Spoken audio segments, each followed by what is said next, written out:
Speaker is Adam Shapiro. Many of you have heard of him before. He's a human rights activist and a documentary filmmaker. He's just completed a 9-hour film, Chronicles of a Refugee, on the Palestinians' diaspora. Adam is the co-founder of the International Solidarity Movement in Palestine, and he's going to give us a report from the ISM people who are currently in Gaza and Palestine.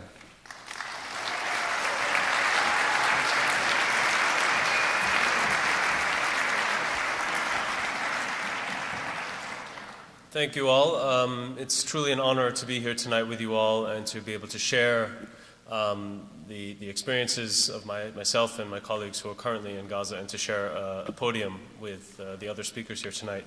If I could first ask, I've been doing this because I think it's very important that we just have a moment of silence for all of the fallen victims in Gaza.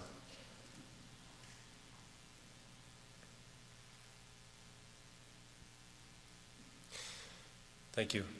Keep in mind that that silence that we just experienced is that something that people in Gaza have not experienced now we're in our third week. A silence that doesn't exist because it's being perpetrated and penetrated by bombs, by tank shells, by gunfire, by the sound of doors being kicked down now on the outskirts of Gaza Strip and already in Beit Hanun, in Khan Yunis and Rafah.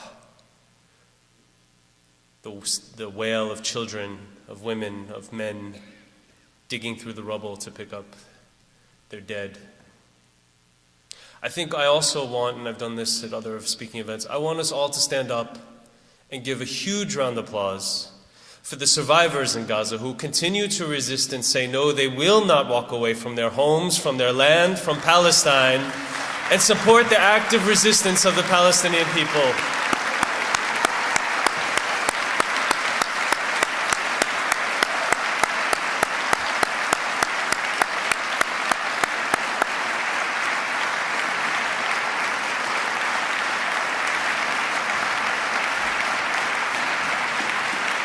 Thank you.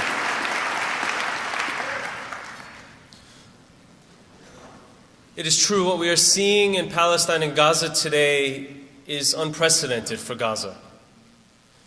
However, the carnage is something that is endemic, unfortunately, and most tragically, to the Palestinian experience of the last 60 years. And we must remember, we must understand this always when we consider what is happening in Gaza today. That it is not just about what happened today and yesterday and last week and the week before.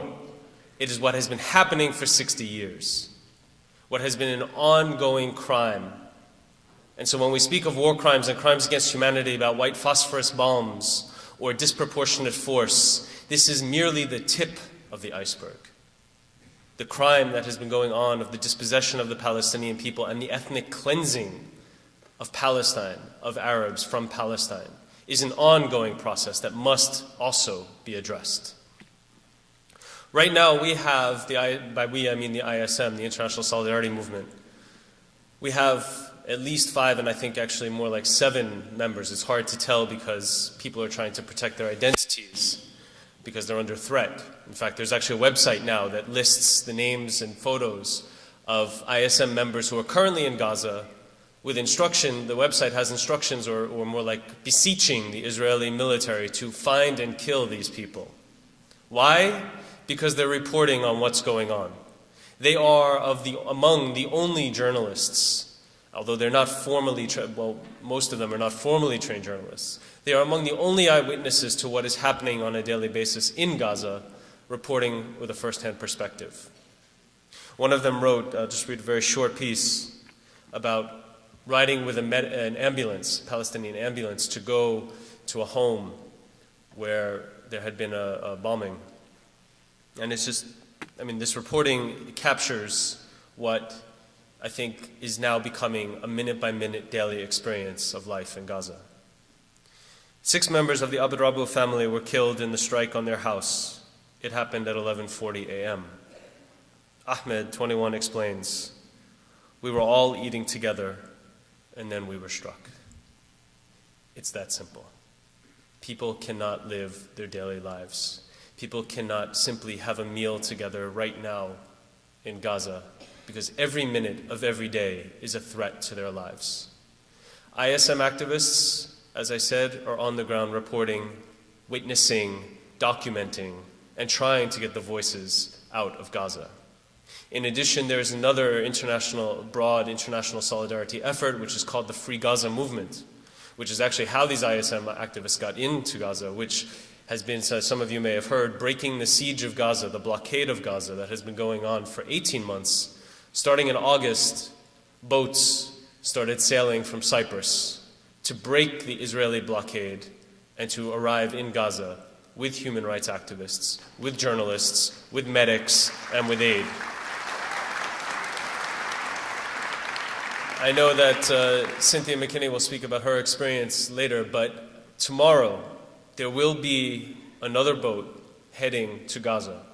It is incumbent upon all of us to monitor the progress of that boat, to contact our local officials, as wasteful in a sense as that is. We must contact our local officials and let them know so that they know, because the last time the Israelis claimed that, they didn't know that this boat was coming, and so they hid it, which was a joke because we know that the press release was sent to the Israeli military spokesman's office, to the Prime Minister's office.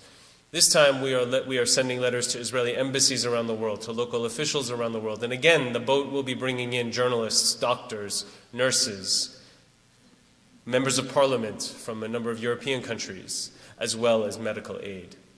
This is the only, at this point, Rafah border opens, sort of, not really. This is a way to stand up to the Israelis, a way to force the international community to do something. When we speak of international solidarity, of course, for those of you who can go to Palestine and be a witness and stand there and join with Palestinians in protesting and documenting and opposing this oppression, this occupation, of course this is important, but this isn't the only thing.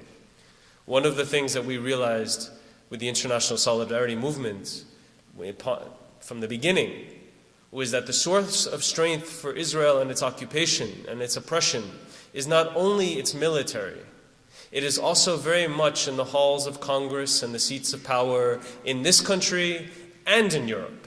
Not only this country, but most importantly this country.